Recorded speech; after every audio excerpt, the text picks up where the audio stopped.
Talk a little bit about the 13th round before we get into these poems. So the 13th round kind of came about the last couple of years. I had a handful of poems hanging around, and I didn't really know what to do with them. So I started organizing, putting some poems together real loosely, and really was trying to make it work. And I always like to have like a concept throughout the book. And I was having a real tough time, and I kind of got something together and figured it out. And it was a concept, but it was kind of like one of those, if you use your imagination, squint and look real close, there might be some kind of linear connection. So one night when I was putting it all together, I was talking with the fantastic New Orleans poet, one of the folks with Matt Amat and Julie Valin, Todd Cirillo down in New Orleans. I was telling him what was going on, and he said, "Well, when you get it together, send it down to me." So I said, "All right." So now,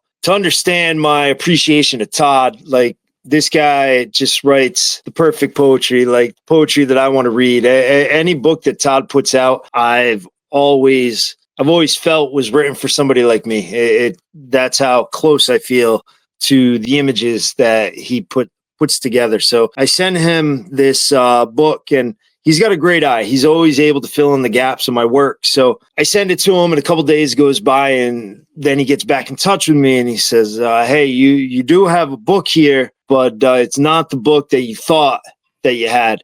So he said, I kind of gave you some notes on what to do. So I took a look, and I was just blown away by what he was able to pull out of what I sent him. And I was like, holy smokes, I can't believe he's right. This is the book right here. So that kind of started it. And then as I was working on it, he said, if you don't have a press for this, I'd like you to send it to 6 Foot Swells so we could take a look at it. I was real happy to hear that, because Todd being somebody that I admire, and Julie and Matt too, to have 6 Foot Swells press ask me for a book was really just something I was working for, because this book really was put together with the idea, like, imagine if I could put together a book that 6 Foot Swells would be proud of. So it all kind of came together in a perfect way.